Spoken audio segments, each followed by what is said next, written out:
Maui Nui is on a mission to help balance axis deer populations for the good of our environment, communities, and food systems on the island of Maui. They've shared over 126,000 pounds of nutrient-dense protein with the Maui community. Secure your spot now. Become a snack subscriber and join in helping to build more resilient food and ecosystems on Maui. Visit MauiNuiVenison.com. That's MAUI venison.com and use promo code BEAR for 20% off your first order. You know what my favorite text is? A waypoint in the onX Hunt app to a goblin turkey. The list on the onX Hunt app features for chasing turkeys is long, but knowing exact public and private boundaries and land ownership details will help you find more places to hunt, whether that's on public or private. I'll be toting the Hunt app through the spring woods in a few states this year, and I recommend you do the same if you want more turkeys on your table. Also, onX has a special offer for you. Use code BEARGREASE to receive 20% off your membership at onxmaps.com/hunt this spring. There's nothing like snook hook sets at dawn or catching a tarpon in the moonlight. Find your next fishing trip made easy on fishingbooker.com and experience the magic of the Sunshine State or any other destination on your fishing bucket list. Book a blue water adventure in search of sailfish or go snapper fishing with the kids. With over 6,000 captains and trips to choose from, planning your next one just got a whole lot easier. Download the Fishing Booker app on the Google Play or App Store or visit them online at fishingbooker.com to book your trip today.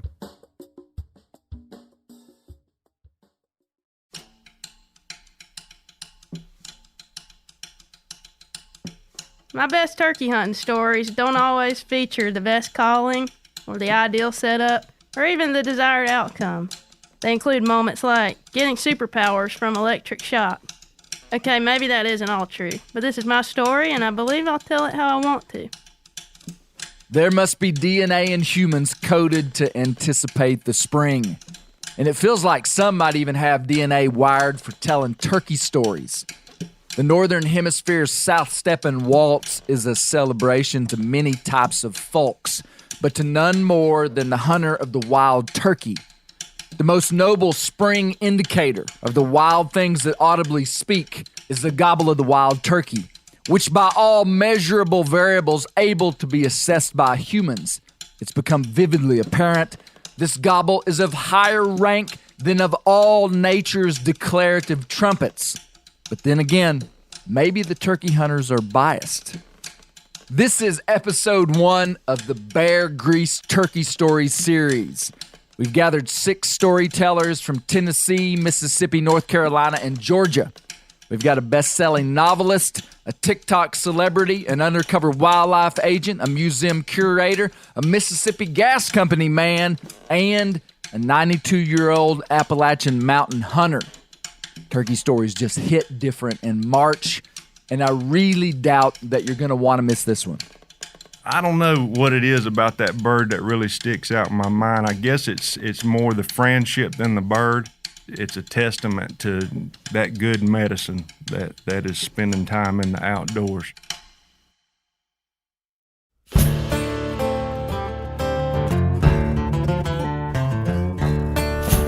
My name is Clay Newcomb, and this is the Bear Grease Podcast, where we'll explore things forgotten but relevant, search for insight in unlikely places, and where we'll tell the story of Americans who live their lives close to the land. Presented by FHF Gear, American-made, purpose-built hunting and fishing gear that's designed to be as rugged as the places we explore.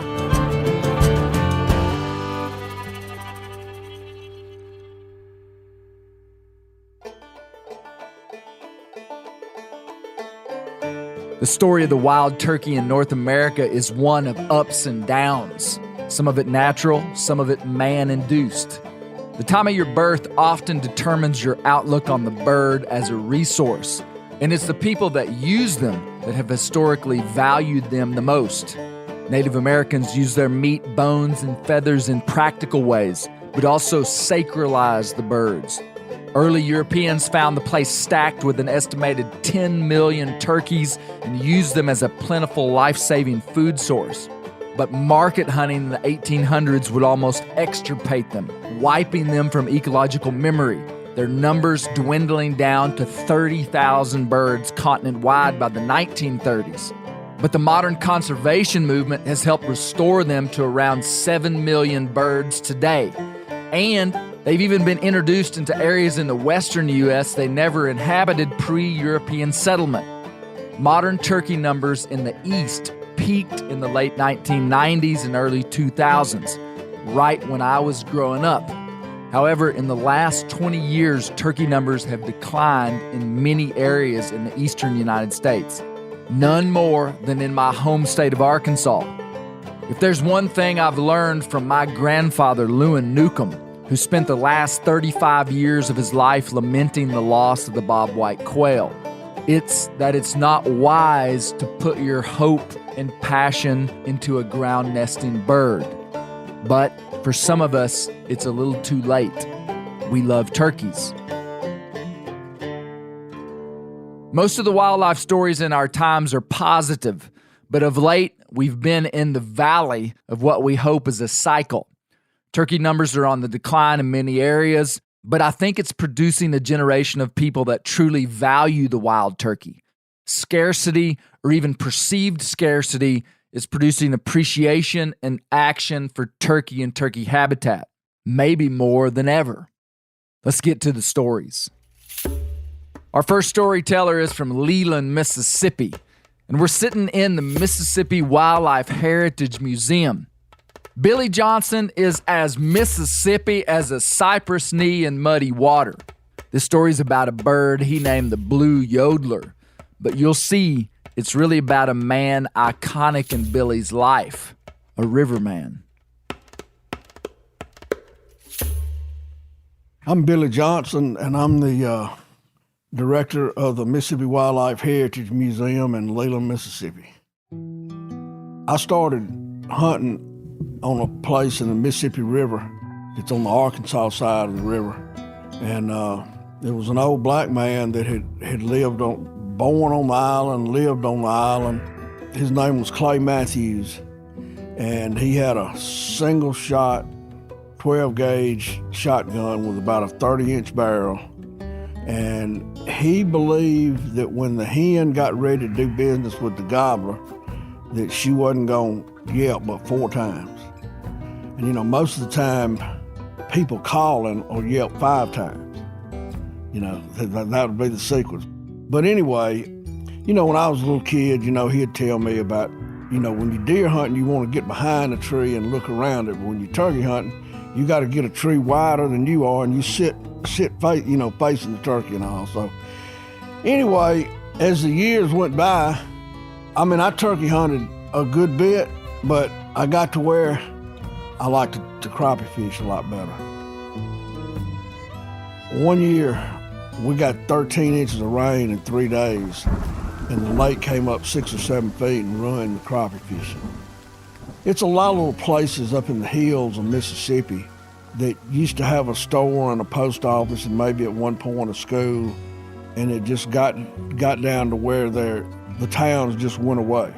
And usually what happened to start with is wherever it was a spring, where it was water in the hills, it would be little towns would spring up, and then as farming became more capital intensive and less labor intensive, they just, shrunk back down. And one of those places that we hunt up in Holmes County, Mississippi, it's a place where they had planted all the cotton fields and pines, and it was some tall hardwood ridges behind the pines. There was a big gobbler that would gobble on one of those big hardwood ridges, and he'd get real excited and almost like he was yodeling in the middle of the gobblers. And so I nicknamed him the blue yodeler, but you couldn't call. If you tried to call to him, he wouldn't come. I hunted the turkey 21 days, and it was like I stepped into a different world from a crappie fishing point of view to turkey hunting. And I would have to try to guess which way the turkey was going to go that morning and not call. And a big storm came up one morning. He gobbled 267 times.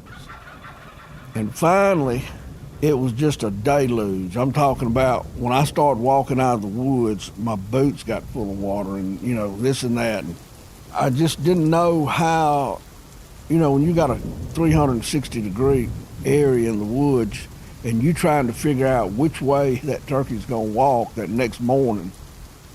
Finally, I looked up and he hooked up with another gobbler, and they hadn't gobbled that morning.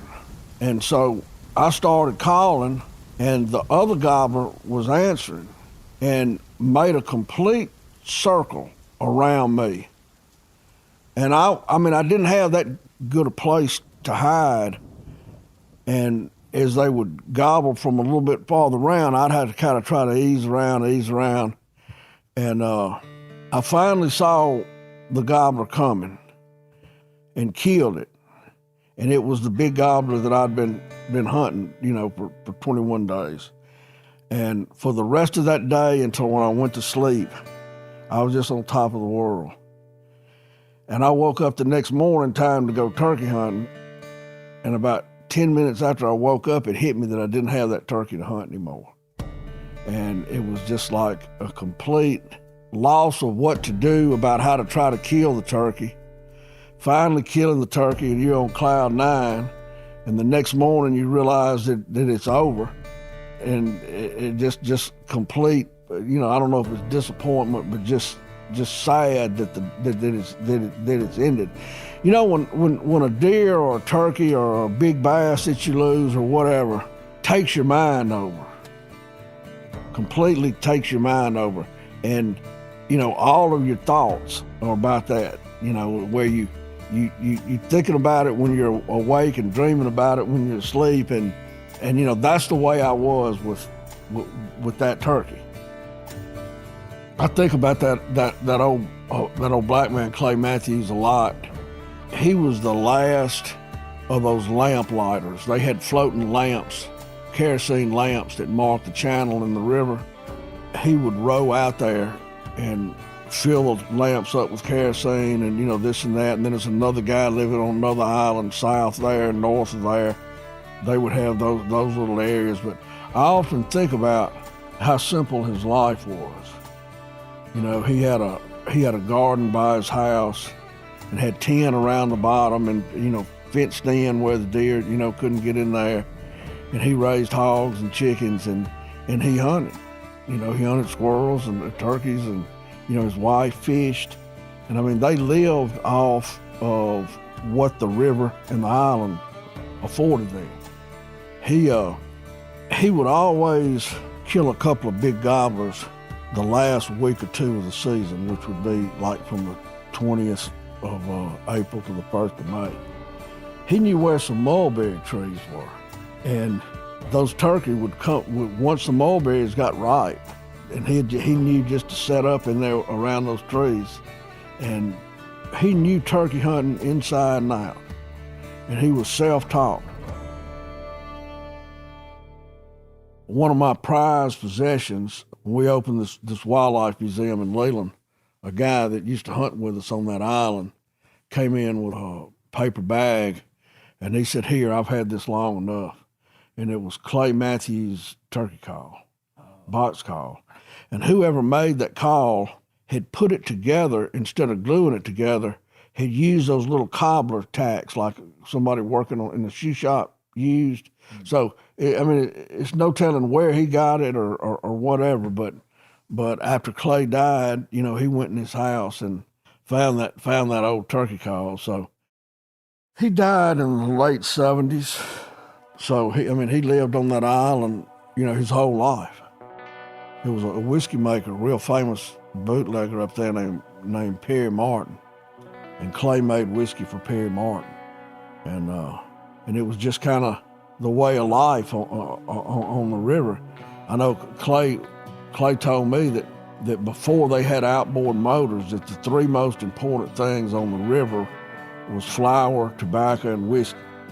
And then once they had got to using outboard motors and gasoline. So that was the four most important things. But we had a drugstore, and we sold garden seeds and plants and stuff, and my daddy would fly up there in the spring to turkey hunt, and he'd bring Clay like cabbage plants and sweet potato plants and enough seeds, for his garden and stuff. So between his chickens and his hogs and what he caught, what he shot, what his wife caught, they ate what they had. They used to have what they called blue logs, and they were like cypress mostly. The river would change and the current would change, and those things would shoot up. He would tie them up on the bank. All of the rivermen that collected those logs for the lumber companies had their own knot. In other words, if the timber buyer came up there, he could look at the knot holding them together and know who they belonged to.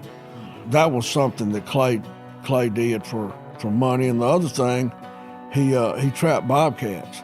And when spring came and he had all his hides, he'd put them on his back, and he would take his boat, go across that White River cutoff, walk across Big Island, and somewhere out in the middle of Big Island was a huge hollow tree. He had cooking utensils and stuff in that tree, and a lantern, kerosene, and he'd spend the night there. And then he'd walk to the other side of Big Island, and a friend of his would take him across, and he'd go to Arkansas City and sell his furs and come back. Clay was a man of nature. In other words, he would go out in the fall, and according to how high off the ground the hornet's nests were, he'd predict whether it was going to be a cold winter or warm winter or whatever. The higher they were up in the tree, the colder the winter was going to be. If they were low, it was going to be a warm winter. In those days, we had a fall turkey season, but before they started having that fall turkey season, all of the guys in my dad's generation were big squirrel hunters, and they a lot of them they hunted with .22 rifles, and Clay could clean squirrels like you wouldn't believe how fast he could clean them, and wouldn't be a hair on them. But he would rub his hands over those squirrel hides, and according to how thick the hair was, he could predict what the winter was going to be, whether it was going to be cold or not. So, he learned what he knew from nature itself, and you think in this day and time with all this instantaneous communication and all this stuff, how rich a life he had. People like Clay Matthews were living in a world that was rapidly changing. It didn't change for him, but the rest of the world around it. In this world we live in now with the internet and Instagram and Twitter and emails and text and all that, it makes me wonder, will life ever get to be like it was with him living on those islands?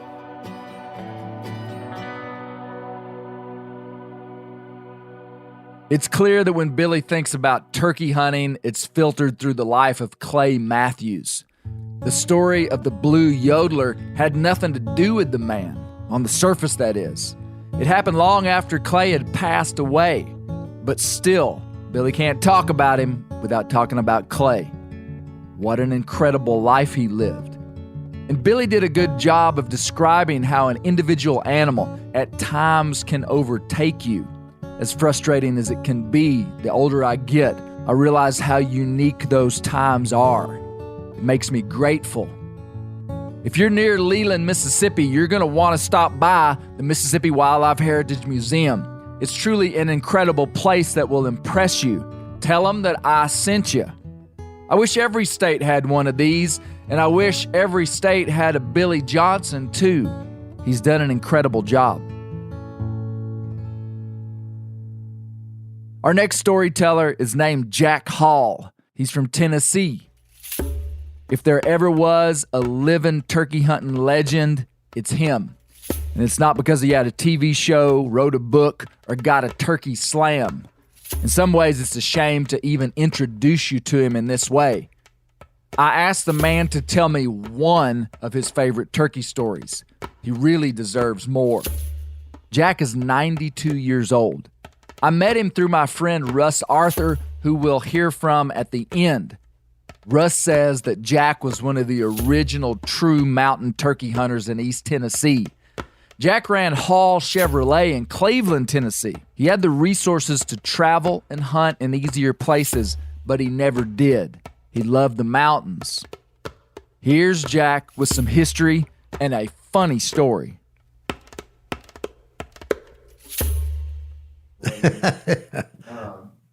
Yeah, so go ahead and just... Okay, well, I'm Jack Hall, and I live in Cleveland, Tennessee, and I was born in 31. I'm 92. I started hunting the mountains when I was about 10 years old, when we moved here.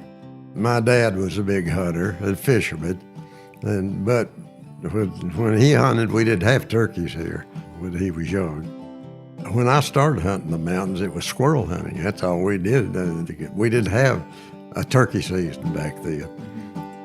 We'd run those ridges squirrel hunting. And when I think of that now, I think, why did we do that? But we loved being in the mountains. Then I suppose when I was 25, 30 years old, we started turkey hunting. Oh, for many years, they only had like a 2-day hunt, maybe 3 times a year. And that's all the turkey hunting you did, you know. And I used to hunt a lot with a friend of mine that worked at Bowater. And his name was Clyde Steiner. And one time I decided I'd get one on him. I was all the time trying to pull one on him. He said his family said he was gullible because I was all the time getting something on him. But anyway, I walked in this place and he was going to pick me up later, you know. I told him give me about 2 or 3 hours and come by and pick me up. So I walked a good ways, about 2 miles in, and what I'd done is I had a friend of mine that had a bunch of emus, and I asked him if he'd give me a couple of emu eggs, and I bought them from him. And I got a gas mask. And I put those emu eggs in it and packed newspapers around it and everything, threw it over my shoulder. And I built a nest about that big around. And I put these 2 emu eggs in. And before I put the eggs in, I sat in that thing and called turkeys for about an hour, you know, so it looked like the nest was used, you know.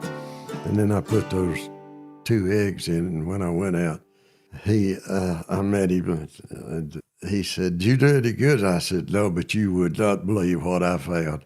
And he said, "What'd you find?" He said, "I found a nest back there. I don't know what it is." I said, it must have been a dinosaur egg. There's 2 of them in it. And he kept questioning me about that. He said, "I want to see them." I said, "It's about a mile or 2 back in there." He said, "I don't care. Let's go. I want to see it." So we took off. Walked and walked. It was uphill all the way to it. And when we got there, you'd have to know him to appreciate it because he's funny anyway. He looked at that egg as soon as he walked up. He said, "What in the name of God?"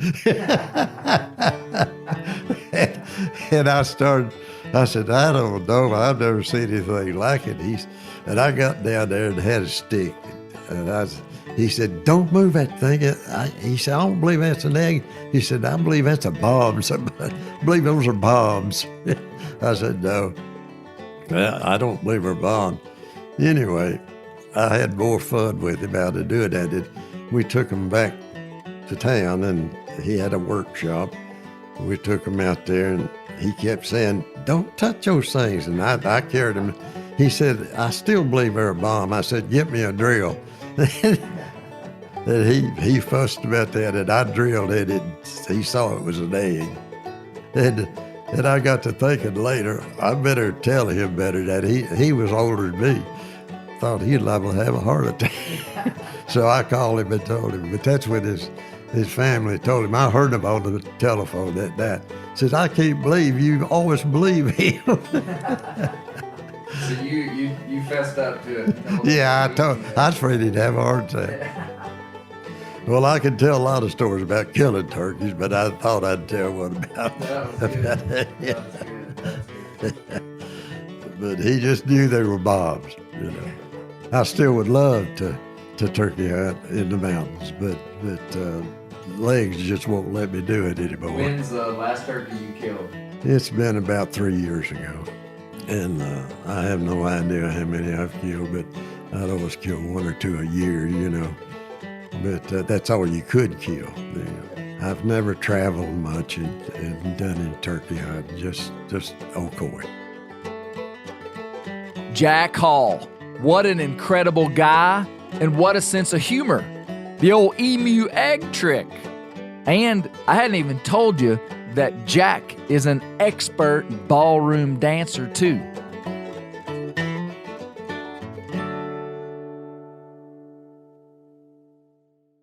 This show is sponsored in part by BetterHelp.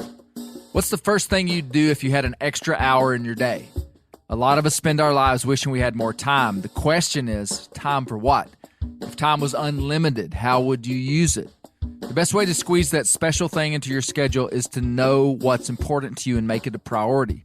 Therapy can help you find what matters to you so you can do more of it. Therapy is important because communication is important, and it's important to talk to people about the things going on in your life. If you're thinking about starting therapy, give BetterHelp a try. It's entirely online, designed to be convenient, flexible, and suited to your schedule. Just fill out a brief questionnaire to get matched with a licensed therapist and switch therapists anytime for no additional charge. Learn to make time for what makes you happy with BetterHelp. Visit BetterHelp.com/Grease today to get 10% off your first month. That's BetterHelp, HELP.com/Grease. Ready to win Mother's Day and cement your reputation as the best gift giver in the family? Give the moms in your life an Aura digital picture frame preloaded with decades of family photos. She'll love looking back on these memories and seeing what you're up to today. Even better, with unlimited storage and an easy-to-use app, you can keep updating mom's frame with new photos, so it's the gift that keeps on giving. And this is not a joke. Juju Newcomb has an Aura frame, and we share photos, and they're incredible. Also, my mother-in-law has one. We have them. They truly are really good, really high quality. The Aura frame is easy to set up. It takes just 2 minutes to set up a frame using the Aura app. It also adjusts the display depending on light levels in the room to maintain the true color of your photos. For real, the digital screen is amazing. Right now, Aura has a great deal for Mother's Day. Listeners can save on the perfect gift by visiting auraframes.com to get $30 off plus free shipping on their best-selling frame when you use code BEAR, B-E-A-R, BEAR. That's auraframes.com. Use code BEAR at checkout to save. Terms and conditions apply. I've had a Helix Sleep mattress for over 2 years, and it is for sure the nicest mattress that I've ever slept on. I've slept much better in the last 2 years, been more comfortable than I have for my whole life. And that's true. The Helix lineup offers 20 unique mattresses, including the award-winning Luxe Collection, the newly released Helix Elite Collection, a mattress designed for big and tall sleepers, and even a mattress made just for kids. Take the Helix Sleep Quiz and find your perfect mattress in under 2 minutes, and your personalized mattress is shipped straight to your door free of charge. Helix has several different mattress models to choose from, each designed for specific sleep positions and feel preferences. Helix is offering 20% off all mattress orders and 2 free pillows for our listeners. Go to helixsleep.com/clay and use the code HelixPartner20. This is their best offer yet and won't last long. With Helix, better sleep starts now.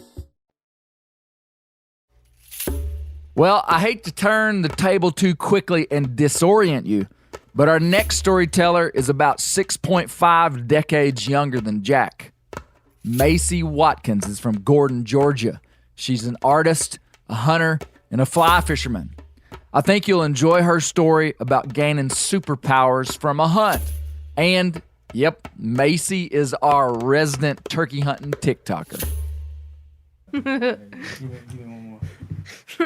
I'm doing to the mic. My name's Macy Watkins, and my best turkey hunting stories don't always feature the best calling or the ideal setup or even the desired outcome, but yet they are plagued with adversity, bloopers and such.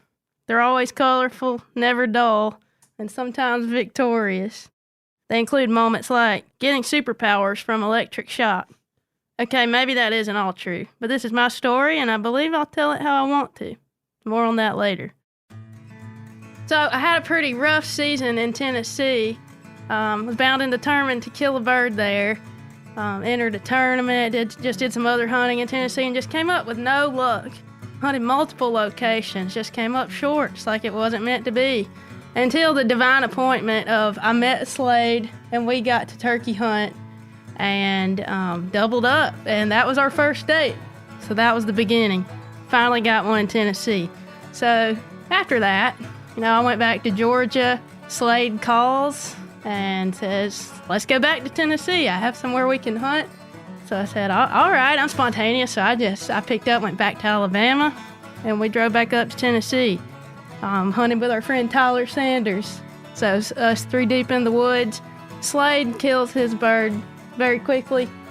But my luck, or lack of luck, actually, it wasn't that easy moving forward. The opportunities to kill did not come easy. Hunted another day, had the opportunity to kill some if they would have just taken a few more steps, which I'm sure a lot of turkey hunters have those similar stories. But we were right on a line. Probably had them 10 feet in front of us, and Slade said, hold off, we got to do it by the book, and I'm a person of integrity too. I enjoy doing things the right way. If you're going to do something, it's worth doing right. So we did not shoot those turkeys. Probably could have shot a few. Yeah. So we held off. So another day passed. Did not get Macy her bird. We said we could hunt the next morning. Then we had some heavy rain coming in. So we went out, and we were kind of running and gunning. And we parked the truck, started calling. We immediately heard one fire back. And I was like, oh snap, that's not that far away. And then we call again, and this turkey was coming in hot and bothered. He was fired up. We were like, dang, that's closer. So the time was ticking. We were on a clock, us versus the bird, who's gonna get there first. And it was absolutely my last chance. Yeah, so it was probably mid-morning. We had hunted other spots that morning. We actually saw this patch of cedar trees outside of the wood line. I don't even think we actually had time to make it into the woods, because that's how fast everything was happening. Everything that happened from here on out is the funny part. So there was a fence, and the guys are a little taller than me, so they easily got over it, and they wanted to me to step in their hands and get over the fence. But I was like, no, that's too hard. I'm gonna just jump it. It's not even that high anyways. Well, I backed up. I got a running start, and I ate my words, but soon after that I also ate dirt, and I tripped over the fence. But like I said, there's clumsiness and adversity plagues all of my turkey hunts. I'm a very clumsy person, and one thing I always say, that it's not a turkey hunt for me until I fall, until I bust it. Doesn't matter how short or long a turkey hunt is, I'm usually gonna fall, just because, I don't know, maybe that's my trademark. But the fence caught my rubber light boot. I almost made it. It was just this much. It got me. And I hit the ground, and the guys just start laughing at me. I'm like, y'all shut up. We got a bird to go kill. Quit messing around. They were just laughing. I'm like, we were on the clock. Quit laughing. Come on. And we finally got our composure, and we ran over to the patch of cedar trees. I mean, it didn't take long after that. We only had a minute or two once we got set up.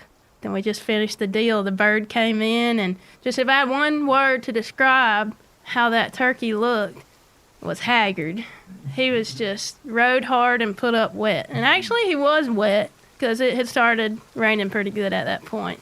And that's really when I become one with the turkey, because at that point, after 3 days of hunting hard and coming up short, so tired and getting rained on, and my hopes were down, became one with the turkey, because I was also rode hard and put up wet.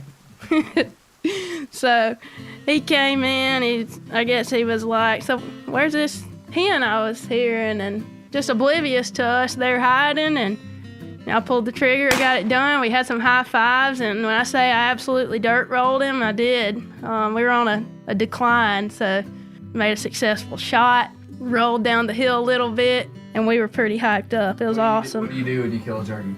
So when I kill a turkey, I usually just can't believe it. I'm surprised and excited every time. I mean, mouth opens. I usually laugh out of just pure happiness.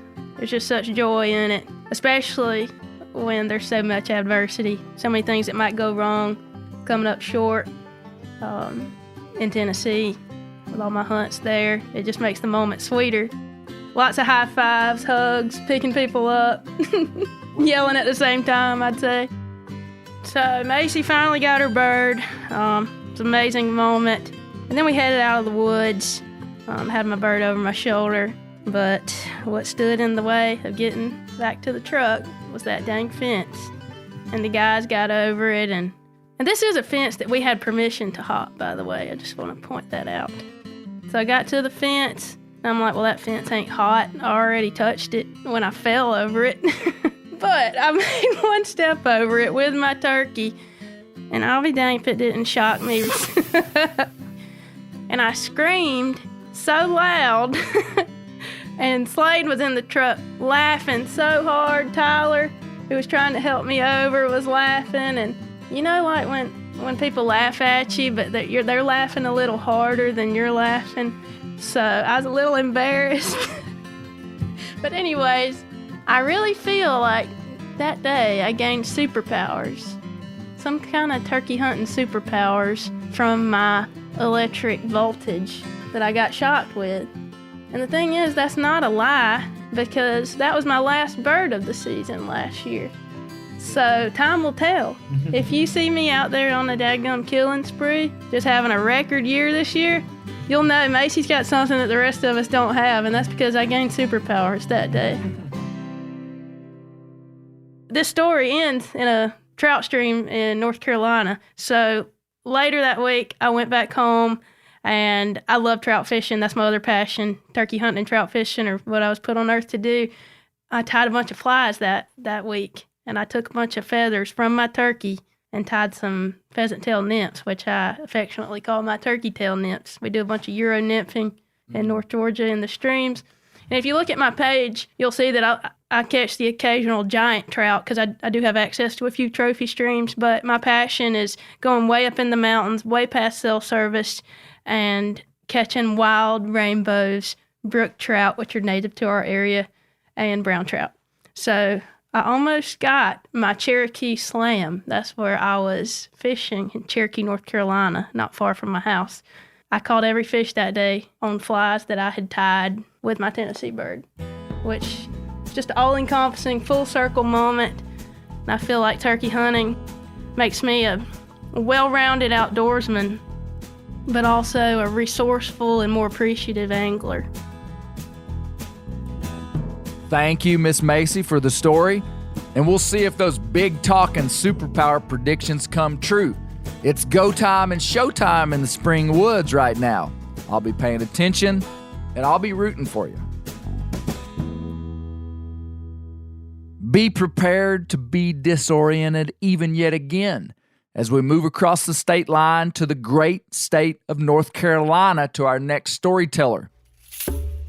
David Joy is as country as cornbread.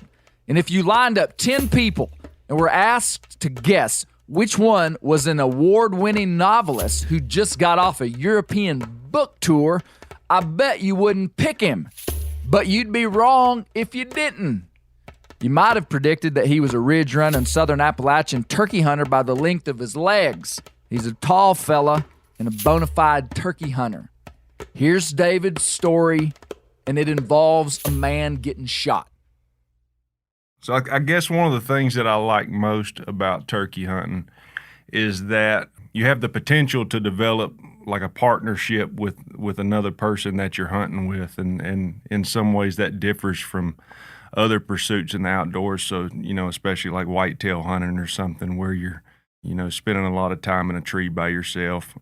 With turkey hunting, if you can find the right partner, it serves as a tremendous advantage. And I've been very fortunate to develop relationship with just an incredible sportsman who's probably about 25 years my senior, but just a hell of a turkey hunter. I mean, he's killed hundreds of turkeys, and through the years I've had the chance to hunt with him a lot, and he and I have kind of developed a relationship where he knows what I'm going to do and I know what he's going to do. And because of that, we have the opportunity to kill a lot of birds that we probably couldn't have killed by ourselves. And so really that's become one of the things that I look forward to most every turkey season, is just spending time in the woods with him, because I know one day I'm not going to have that. So, jump to last year. This was real early in the season because I was hunting in South Carolina just over the line, and I was up on a mountain. I was hunting by myself, and I'd been on this bird multiple days, and it had whooped me every day. And it kind of played out the same way this morning. And I sent this buddy of mine a text message, telling him what had happened, and he texted back, "I've been shot." And I immediately thought he was joking. I thought he was just making it up. And, I sent something back, and he said he was at the hospital and that he was going to be fine, but that he had been shot. And where I was on the mountain, it was kind of an odd spot because typically you don't have service in the mountains, but I had very good service there. And so my immediate thought was, okay, he's safe, but I knew he was at the far eastern end of North Carolina, and we live in the mountains of North Carolina. So my immediate thought was his wife, and it was like, how is his wife going to get down there to the hospital? But so eventually she reached out and said she was fine, she was headed that way, and that was that. So what wound up happening was that another hunter shot this buddy of mine thinking that he was a turkey.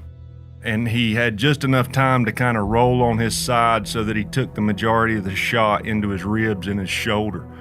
He was shot with Longbeard copper-plated number 5s.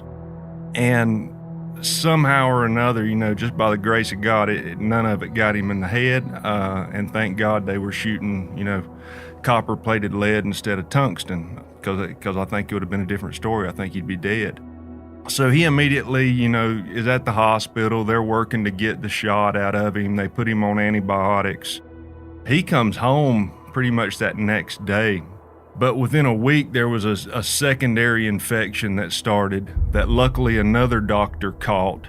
And, they wind up working on him and get him healed. But, that doctor told him that if he hadn't taken care of that secondary infection, it would have killed him. It would have traveled to his brain and it would have killed him.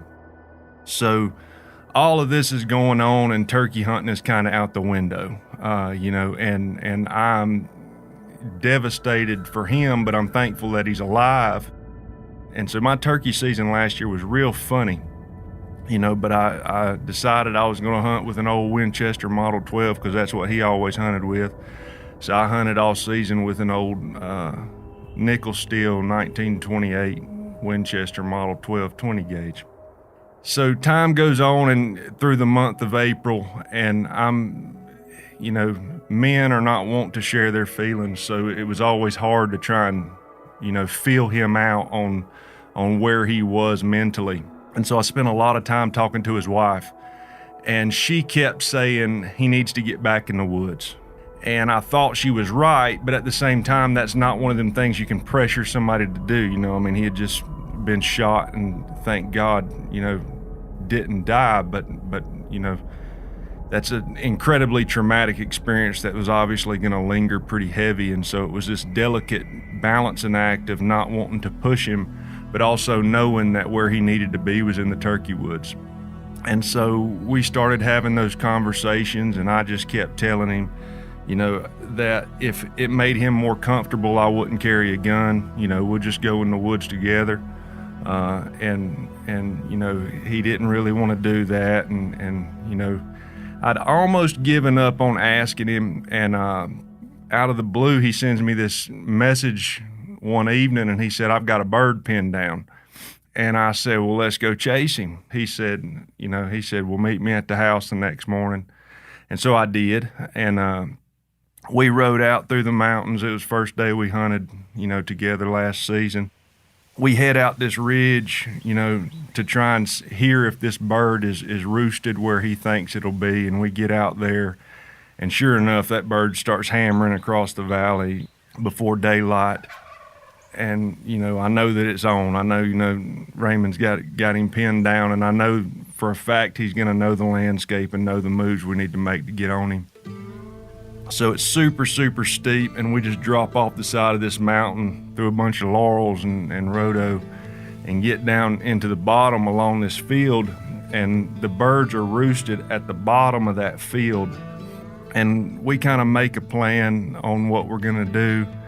And right about the time that I was going to go sit at my tree, I could just sense that he was really nervous. It was something I'd never experienced with him before because he knows how safe I am with guns. He's been around with me with guns all the time. I always tell him when the gun's loaded, I tell him when it's unloaded. And he just started asking a lot of questions about the gun. And so I told him, I said, Raymond, I'm going to unload my gun. I said, I'm not going to touch it. I said, I'm going to get behind you. And I said, I'm not going to touch it. I just wanted him to hunt. So we start calling to this bird, and they pitch out into that field. And they had a bunch of hens with them. And for the most part, we spent the morning, calling to no avail, trying to call a bird that had everything he wanted. And so, we spent the morning calling at him. And every once in a while he'd answer, but never made a move up there towards us, just stayed in the bottom of that field. And about mid-morning, probably around 10, those hens started to leave the field to go to nest. When they did that, Tom started following them. And I had already made a move further away from Raymond. My plan was to try and pull those birds up to us. And that field made a real hard, like a hard right dog leg back up above us. And so my plan was to try and make it sound like there had been birds that moved up that field that they couldn't see. And so I was up there, and I was calling, and they were still answering me, and it was late season, so I'd started gobbling on a box call. And every time I'd gobble on that box call, they'd answer me. But so those birds are working up the field, and as turkeys, always do, they did not cooperate. They went the opposite direction. And they went up the left-hand side, and that gobbler just kept on, gobbling with his hens up through the woods, and I thought, well, this is over. And about that time, I seen a turkey pop up over the hill in that field, and he was on the right-hand side, and he was coming in silent. I think he was probably a subordinate bird, that had broken off from them others, but was coming to check out all that noise he'd been listening to all morning. And so he pops up, and he starts walking through that field. I mean, just gorgeous. The sun's just hitting him perfect. And I'm watching him work up through that field, and I think any minute he's going to get in front of Raymond, and Raymond's going to smoke him. And it gets to the point where I'm convinced that he's past him. And all I'm thinking is, you've let that bird get past you because you want me to kill it. Because that's something he would do. That's just him.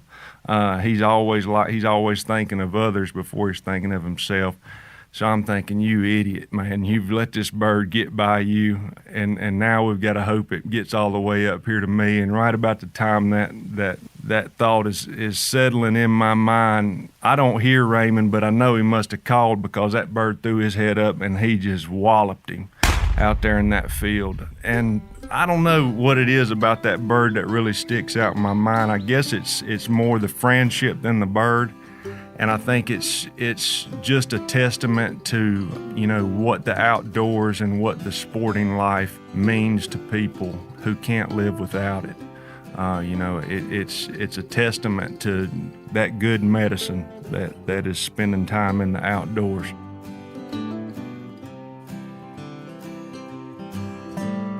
That was a good story, David, and a serious one. I think you should write a novel about a man getting shot by a stranger in the back while turkey hunting, and the shooter escapes on a crooked hoofed mule. Years later, the shot turkey hunter unknowingly saves the life of the mule trapped in a swirling Mississippi River eddy. The steed presumably belonged to the mysterious shooter. We don't know who he is. And the beast has a unique brand on his left haunch, BP3. But unfortunately, The mule dies 3 days later. And, I mean, it's a long story, and David would do such a better job telling it, but it's kind of a plot twist and weird, but the shooter was actually the man's brother, and they didn't know about each other because of the father's double life. And their father, a turkey hunter, had accidentally told them both about the same ridge to turkey hunt on where they fatefully met on the morning of the shooting. Oh my at the drama. And the mysterious brand stood for Black Panther 3 because 3 generations of those hillbillies believed they'd seen a black mountain lion. Like I said, David would tell it better. Anyway, in all seriousness, the thought of getting shot turkey hunting is a nightmare. And if you don't know much about turkey hunting, it's a unique hunt because we roam around in the woods making the calls of a turkey without any hunter orange on, because turkeys can see color. Most firearms hunting requires people to wear hunter's orange to be visible. Hunting accidents are rare, but possible. But honestly, to me, the other version of the nightmare is being the one who made the mistake and shot someone. I think about that more than getting shot. Be careful out there, folks. You know, whenever I look at pictures of my kids from the past year or even just a few months ago, I'm so amazed at how fast they're growing up, and then it hits me hard. I'm getting older too. That's why planning for my family's financial security has become a top priority.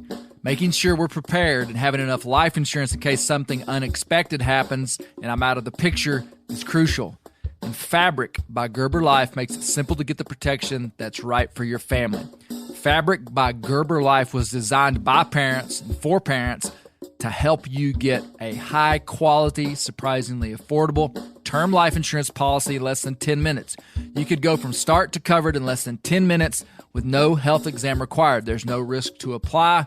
They have a 30-day money-back guarantee, and you can cancel at any time. Join the thousands of parents who trust Fabric to protect their family. Apply today in just minutes at meetfabric.com/bear.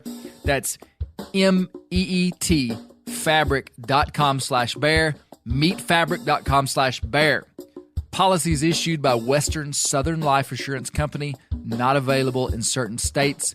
Prices subject to underwriting and health questions. Ready to win Mother's Day and cement your reputation as the best gift giver in the family? Give the moms in your life an Aura digital picture frame preloaded with decades of family photos. She'll love looking back on these memories and seeing what you're up to today. Even better, with unlimited storage and an easy-to-use app, you can keep updating mom's frame with new photos, so it's the gift that keeps on giving. And this is not a joke. Juju Newcomb has an Aura frame, and we share photos, and they're incredible. Also, my mother-in-law has one. We have them. They truly are really good, really high quality. The Aura frame is easy to set up. It takes just 2 minutes to set up a frame using the Aura app. It also adjusts the display depending on light levels in the room to maintain the true color of your photos. For real, the digital screen is amazing. Right now, Aura has a great deal for Mother's Day. Listeners can save on the perfect gift by visiting auraframes.com to get $30 off plus free shipping on their best-selling frame when you use code BEAR, B-E-A-R, BEAR. That's auraframes.com. Use code BEAR at checkout to save. Terms and conditions apply. The old-timers say that the turkeys start gobbling when the leaves are as big as squirrels' ears and the red buds start popping. And we're about there. And we are there in the South. The onX Hunt app is one of my most valuable tools in the spring woods. With tools like coniferous versus deciduous tree distribution layer, you can save time by locating edges or transition areas of mixing habitats from home. Find an area like this with water in close proximity, and more than likely, there will be a gobbling turkey nearby. Knowing the exact boundaries of private ground ensures I stay on the right side of the fence, but can easily find public ground to go see if I can't strike a gobbler. If you do get one to sound off, using compass mode and waypoints will help you pinpoint his exact location, allowing you to move in and make the perfect setup to bring him right into your lap. Download the onX Hunt app today. You'll be glad you did. onX has a special offer for you. Use code BEARGREASE to receive 20% off your membership at onxmaps.com/hunt this spring. We're now going to go back to Leland, Mississippi, to the Wildlife Heritage Museum to meet our next storyteller, who is from the Delta. His name is Roy Stubbs, and he worked for the gas company. Roy's in his 80s, and it's clear that he has a unique appreciation for the wild turkey. I was so glad to be able to capture his story and a little bit about his history. My name's Roy Stubbs. I live in the Mississippi Delta, and that was the place to be if you had the opportunity to hunt turkeys, especially along the Mississippi River. My desire for turkey hunting started at an early age when a friend of ours in the town I lived in, Benoit, Mississippi, would kill a turkey and bring it back when we'd have our little Wednesday morning at school, and he would bring his turkey in and lay it down and talk about the turkey, and then he'd take a leaf off of a tree of some kind and use that as his call. And so it kind of stayed with me. And so I fast forward then several years, and I had the opportunity to become a member of a hunting club along the Mississippi River. And there was lots of turkeys, and the time frame we're talking about is the late 1960s. So being around those turkeys for the first time in the woods, I just had this desire of building, but hunting turkeys is just so much different than hunting anything else. You just have to have a lot of knowledge. So I had a friend of mine that was a barber in a small town near me, and I used to go and sit in his chair and talk with him. He made his own mouth calls, and he taught me a lot about calling turkeys. He taught me how to make a mouth call even. And I hammered out, got a piece of aluminum and some rubber, and I made my first turkey I killed in 1967. I called it up with my mouth call. Later on, I developed a way to use my natural voice, and I used it most all the time until I got too old to.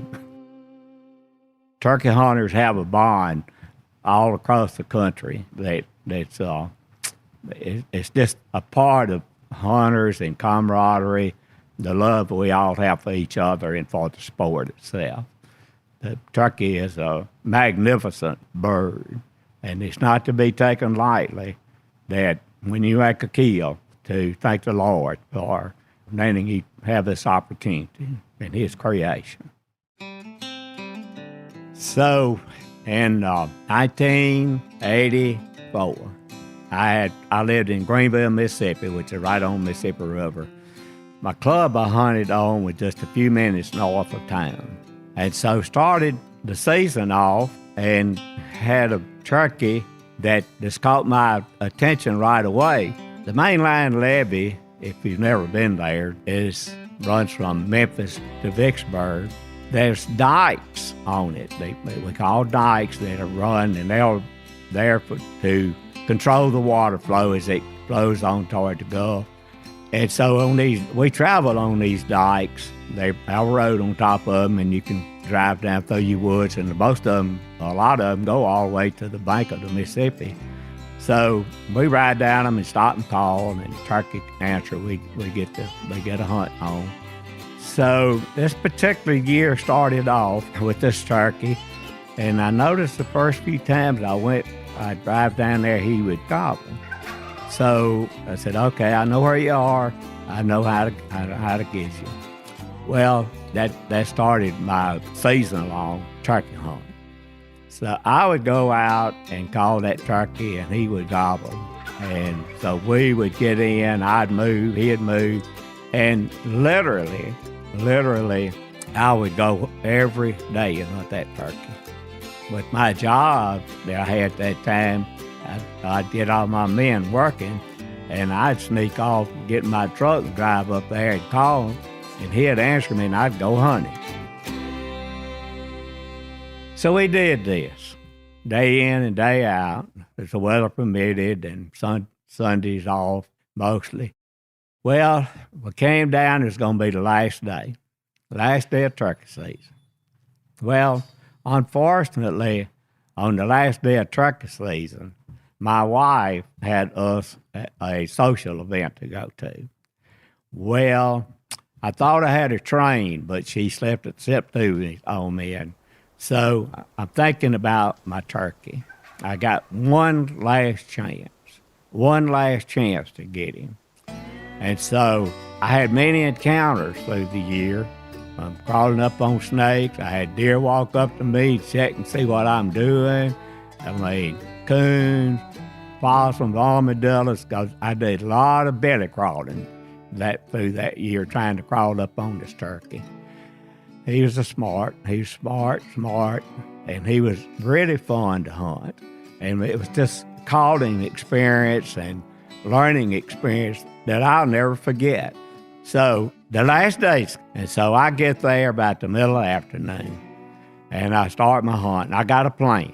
I know what he's done the last few times I hunted him. So I've come in a different direction, changed everything up, got a different call.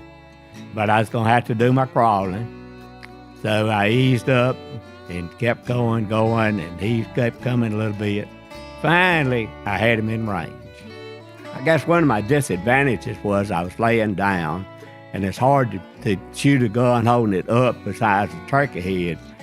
And anyway, I got it all set, got it all ready, got my gun up, and just looking at that turkey, just the magnificence of him. And I really sometimes think the good Lord has a hand in who we are and what we do. And he also has control over what happens in the woods so many times with us. And I'd rather blame the Lord, I think, sometimes than blame myself for not being able to make the kill or whatever. So very carefully, I got my gun up and got my head down on it. I thought just right, which is difficult to do laying down. And can't move. You can't move. So I get everything just right. I pulled the trigger, and the turkey had expression on his face. So he just lifted up and flew right over the top of me, about 5 feet over my head. And he said goodbye for the day, for the season.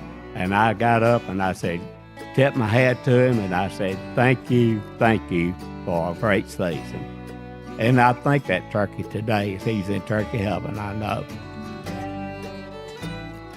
What a classic gentleman, overflowing with appreciation for just getting to chase one. And who knew there was a turkey heaven? These boys from Mississippi are just made different. And I'm extending a genuine Bear Grease hat tip to Mr. Roy Stubbs.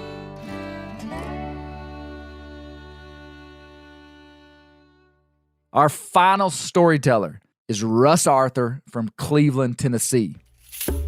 If Russ's name sounds familiar, it's because he was on our Genuine Outlaw series of Bear Grease, episodes 52 through 56, a couple years ago.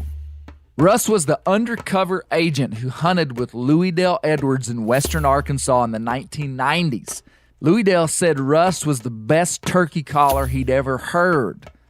Russ is one of those guys who has a story much bigger than a single turkey story. And it was an honor to sit with him and hear this one about his late father, Jim Arthur. Well, my name is Russ Arthur. I was born in Chattanooga, Tennessee, in a community called Hickson, Tennessee, right outside of Chattanooga. I was blessed to have a father who was a passionate outdoorsman. My dad killed his first turkey in 1961. Of course, I was only 2 years old at that time, so I don't remember that. But he would always hunt on this management area where there was only the season back then in the 60s, there was only 1 or 2 days a week that you could hunt. There were very limited counties in the state of Tennessee that had turkeys. He would always come home and talk about his adventures. The hunts were normally Friday, Saturday, Sunday, and he would always go up on a Thursday and camp. He had an old station wagon, a 50-something model station wagon, and he would go up and camp out of it, and he would normally hunt on Friday and Saturday and come home Saturday evening for church on Sunday. As a kid growing up, 7, 8, 9-year-old kid, I could not wait to hear the stories. And it was later in life that I figured out that my dad had done a very noble thing, and that is he took the curiosity of a kid and turned it into a passion.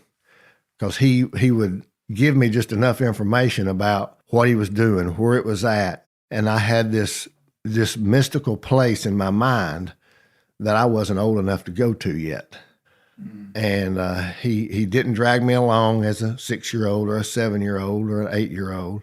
He waited till I got old enough that I could handle a single barrel, and he started taking me.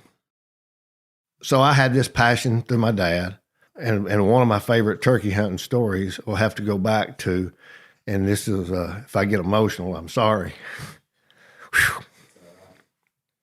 Well, he had an old call, and he called it Sweet Thing. And it was, and I've got that call with me today. He bought it for, I think it was $3 from a gentleman by the name of Earl Dishram.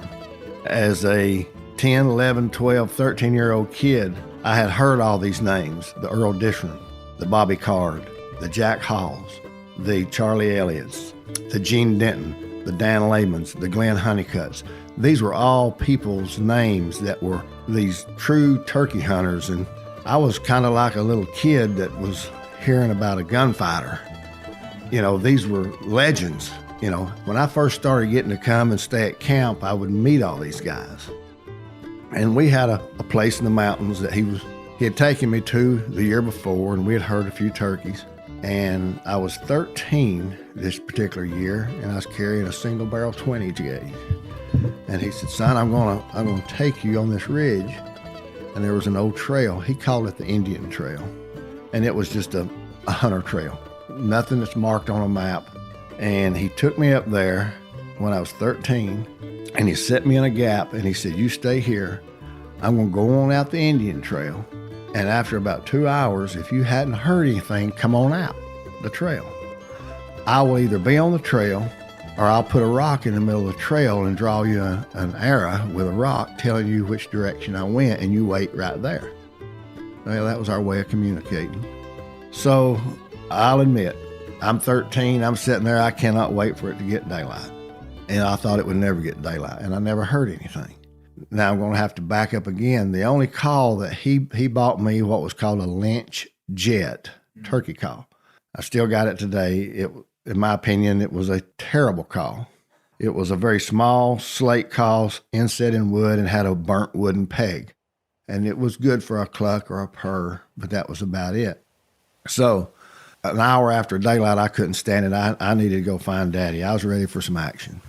So I ease out the trail, and I get, probably 300 or 400 yards from where I had left, and I hear a turkey just hammering. And I mean, it's just hammering its head off. And I think, I can call that turkey up. You know, I've sat with my dad, and I've watched this last year. I can do this. And I sat down on that call, and it was terrible. And that turkey just, it gobbled. And it gobbled. And I just kept doing it, and it gobbled every time. And then it started going away. Next thing I know, I heard something coming up through there. It was my dad. And he was frustrated. I'd run that turkey off of him. He had it. He was getting ready to shake hands with it. He came right straight from where that turkey was gobbling, and all he said was, he said, "Son," he said, "we need to work on your calling." You know, and but I've got to tell this story. If you think that there's not a higher being, 10 years ago tomorrow, my dad passed on February 10th, 2014. Well, we were getting ready to bury him, and he had left in his workshop. He was very meticulous. There was a wooden box full of notepads. They were all the same make and model. And I reached in, I said, "I've never seen this before." And I did not know that my dad had kept a diary. And literally the day we were burying my dad, I found this in his workshop. And it was as if he had set that out for us to find. I reached in and I pulled out, and I said, "What is this?" And I opened it up, and it was a journal. And when I opened that up, it turned to April 12th, 1972. and I got to read about what he thought about that morning when he left me in that gap. I closed it up, I put it back, and I've not read any more since. So one of these days I'm going to take that and go to the mountains and go to the cabin and read it. But it was pretty amazing that the very day that he left me for the first time in the mountains, that I pulled one of the 72 books out and turned to that date. So What did he say? he was just talking about how proud he was, and I didn't, be honest with you, I didn't read it all. But when I recognized where it was at and what he was writing about, it would just overwhelm me. And I closed it up, went on. But anyway, Dad was a great man.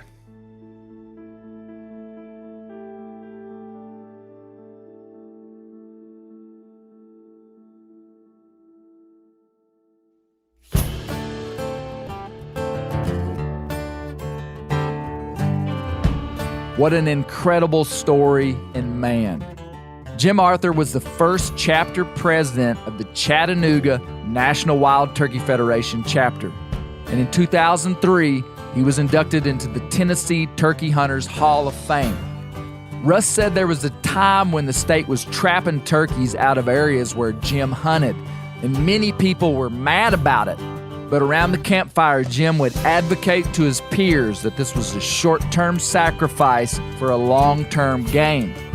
He was influential as a grassroots spokesman for the wild turkey relocation, which ended up being the salvation of the wild turkey. I truly love these Turkey Stories episodes. And like Mr. Roy Stubbs said, turkey hunters share a unique bond around a unique bird. I can't thank you enough for listening to Bear Grease. We've got another Turkey Stories episode coming up. We put our heart and soul into these episodes, documenting the stories of our collective history. Be sure to check out Brent and I's Mississippi River Expedition film on the Meat Eater YouTube channel. And if you're out west, check out the Meat Eater live tour schedule. I'm going to be there at every show.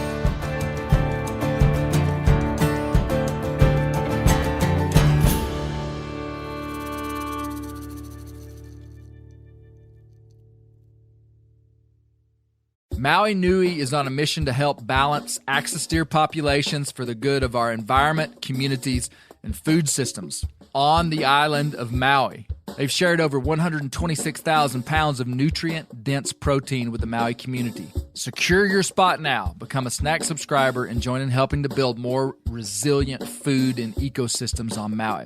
Visit MauiNuiVenison.com. That's MAUI venison.com and use promo code BEAR for 20% off your first order. This show is sponsored in part by BetterHelp. Around New Year's, we get obsessed with how to change ourselves instead of just expanding on what we've already done right. Maybe you finally organized one part of your space and you want to tackle another. Or maybe you're taking your supplements every morning and now you actually want to eat breakfast. In the last year, I've been more diligent about going to the gym on a regimented schedule, and it's made a lot of difference in my life. Therapy helps you find your strengths so that you can ditch the extreme resolutions and make changes that really stick. Therapy is helpful for learning positive coping skills and how to set boundaries. It empowers you to be the best version of yourself. It isn't just for those who've experienced major trauma. If you're thinking about starting therapy, give BetterHelp a try. It's entirely online, designed to be convenient, flexible, and suited to your schedule. Just fill out a brief questionnaire to get matched with a licensed therapist and switch therapists at any time for no additional charge. Celebrate the progress you've already made. Visit BetterHelp.com/Grease today to get 10% off your first month. That's BetterHelp.com/Grease.